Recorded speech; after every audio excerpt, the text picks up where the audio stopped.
Thank you so much for tuning in, Sports Jazz, Josh and Isaac. Josh, let's talk about Rasmus Hojlund. Let's talk about Joshua Zirkzee and Rashford. It looks like they've found their scoring boats. Yeah, I think just before that, we should just get this out of the way. Yeah, Ziad says that we now have a 4 goal difference. And I but used to remember, say Ten that, Hag was never the problem, according to Josh. yeah. But he was never the problem because you know that at a certain point, we had a player in Marcus Rashford who scored over 30 goals. Josh, that was the first season. I don't know why you keep bringing that up. Because you keep bringing, you see, he just brought back something of the past. So I'm just giving him as good as I'm getting. Anyhow, real talk though. Real talk though. You should know that there's a bit of a feel good factor at Manchester United, especially with our front men. We never used to. We had problems scoring goals, even if we created very many chances. But now you see that um, 3 players of our forwards have 6 goals among them. That is Rasmus Hojlund, Marcus Rashford, and Zirkzee. In 2 games, they've managed to score 6 goals each abreast, which is very impressive. And you would like to have players that come in and they do just as good or even better than the players that just left. So Joshua Zirkzee was selected this time round for the Everton game, even if Rasmus Hojlund had scored a brace in Europe. And there were a lot of question marks on why Rasmus Hojlund did not continue to play in the side. And Ruben Amorim in his prep match interview said that he saw the players, the defenders of Everton, and he did believe that Joshua Zirkzee was tailor-made for such a game. I did not really understand him at that time because I thought he was talking about the physique, since he was talking about the big players Everton has at the back. But I later on got to understand during the game that what he meant was actually for Joshua Zirkzee to drag these players into positions that they're not very comfortable being in. And Joshua Zirkzee had a very good link-up play with the people in and around him. The no-look pass he assisted Amad Diallo to I know. assist Marcus Rashford with that That was no-look beautiful. pass. Yeah, it was beautiful. But he's the profile of a player who can do things like that. As in, there are not so many players who are able to do things like that. I mean, he doesn't have to think too much about the things that he's going to do. He kind of already knows what he wants to do. He has a picture perfect image of what he wants to do on the pitch, which is very good. And he's technically gifted. He has a very good touch. He has a very good first touch, and he passes the ball really well. So it is a plus that he did get on the score sheet twice. So I mean, Joshua Zirkzee now has 3 goals at Old Trafford. I mean, we are buzzing. We are buzzing. I think that was his best performance thus far.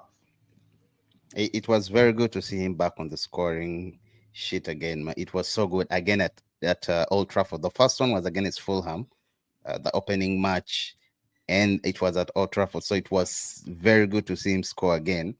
And it was amazing. So Josh, we're looking at also Amad Diallo, who has done incredibly well and playable. And if we look like the game yesterday against Everton, full 90 minutes, 71 touches, 42 out of 49 passes completed, 3 chances created, 2 assists, 4 out of 4 successful dribbles, 4 out of 4 tackles won, 12 duels won. And I mean, such a ridiculous player yesterday. Ask him, Gerard Brathwaite. He up to now, I don't think he has recovered yet, because whatever Diallo had smoked yesterday, was so You strong. know, Amad Diallo is such a Red White had good. a stink of a game. Yeah, but Amad Diallo is such a good player. He has so many good things about his football. He has a very good skill set, and he has a very good football brain with him. I mean, there are things that he does on the pitch that make him one of a kind. He's a player that any manager would want to have. He is very impressive, particularly in the game yesterday. I mean, it is not often that two players in a team both score a brace and you're still the And man of the match by a stretch. I that mean, is he correct. was, yeah, he was It's involved exceptional. in yeah, he was involved in three of the four goals that we scored. I mean, he was just incredible. He was incredible, and I like the way he presses. He is so relentless. He is He so doesn't. He relentless. just In comes. I'm only worried that he's going to meet a defender who would want to break his legs. Did you see the way he was coming at no, Brathwaite yesterday? No, I'm just no, saying. No, did you see? break his legs. No, yeah, at Just times you have say to be worried, but he would no. just come just like that. And Just say stop him because he is how do you do deceptively that? quick. Getting him injured. No, you don't have to get him injured. The guy, as buff as Jurien Timber, can just get in his way. But Amad Diallo is deceptively quick. Brentwaite, that touch that he had on the ball, he wasn't a very good touch, but he didn't think that Twice. Amad Diallo would get there, but he did get there, He and disposed him twice.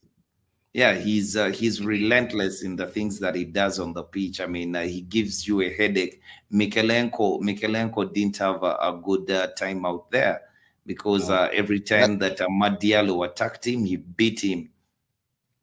Diallo single-handedly had Brathwaite's price tag reduced yesterday, or it declined, it decreased. I It don't know didn't how just much. it didn't just decrease. The mooted transfer was put off. I know. Yo, that's Amad Diallo just put off the mooted transfer, like as just you keep that said, in the bin. it's very rare to see a player who's not on the score sheet become the man of the match, but he deserved it. And I hope Yeah, he when keeps the on two playing like players that. scored twice. And I hope he keeps on, going on and on like that, because I would love to see him run rings around those Arsenal defenders on Wednesday. But I Who, think it's a bit Jurien too Timber? much. Well, whoever comes in that position, Diallo will Yeah, be fully strapped, yeah, waiting for them to come. Jurien Timber is a very physical player. He's fast. He's a He bit has of a a bully, very but Yeah, he's a bully. He has a good physique on him. He has a good football brain. I mean, he's a proper footballer, but he is not shy on putting in a tackle or having a feisty encounter with an attacker. But I would still give think Amad Diallo would just do enough to beat him. I also think, and it looks like this formation, the 3-4-3, is really. It's like players are settling in quietly, but very, very. You look at a player like Amad Diallo, it looks like this is his kind of what is this kind of game. Joshua Zirkzee, no, it was it Rasmus Holland. He said at was it Joshua Zirkzee, Josh, the one that was at Atlanta? Yeah, it was It was Rasmus. Ahmad Rasmus. Yeah, Rasmus, right? Rasmus was at Rasmus, yeah, was at Atalanta. Yeah. At one point, he said So was that Ahmad. system, yeah, Ahmad back then under Ole when Ole scooped him. He said it's the system they used to play back then. So he was saying it suits him. He already knows how to play or how to fit into the system. And I like the progress that But our if strikers are showing. I like how if we played anything, around yesterday with Rashford and Joshua Zirkzee. yeah. Rashford was really clever to do the things that he did. when he saw that, when I saw the lineup and Joshua Zirkzee To was be on it, honest, I was worried I about the never, lineup. I was not worried at all, because I knew that the only wise thing for Ruben Amorim to have done was to ask Joshua Zirkzee to play as a 9.5. There's no way he's going to lead the line. However, he did it in a manner that he might have given instructions to Marcus Rashford and Joshua Zirkzee to alternate whenever one moved out of position, because Joshua Zirkzee came deep and he was playing. He drew the defenders of Everton with him, but Marcus Rashford kept running in behind him, which was a good thing, because that is the profile of the player that we have in that position. He's capable of holding up play and interlinking with others and allowing others to shine. And I was Well, very, very glad that we never had Garnacho start the game yesterday. yeah, Josh. Oh, come on, man! You have to say that. Really, Yeah. I had to. I had man, to. this I have guy. to. I have to. Believe you me. I mean, I was happy Leave the when star boy he. alone. Leave the star boy alone, Josh. No, no, you ain't no Le- star boy when leave this. you ain't no Let's star boy when you're let's just look at fighting for chances, man. yo. Let's look at the unsung hero. That is Mazarawi. A No, few not hours Marcus. ago, Amorim. No. Rashford has scored 3 goals in 2 games. I mean, the first game that Ruben Amorim managed in the Premier League, Rashford got on the score sheet, scoring very early. And yesterday, he was still given the nod, and he still scored 2 goals. But it's not just the goals that he scored. At least he looks interested. He looks like he's willing to learn. He's willing to do the things that are asked of him. And there's this feeling I got from Marcus Rashford that he wants to do more. He was in the game, but he felt like this was the game for him to score his first hat trick in the Premier League.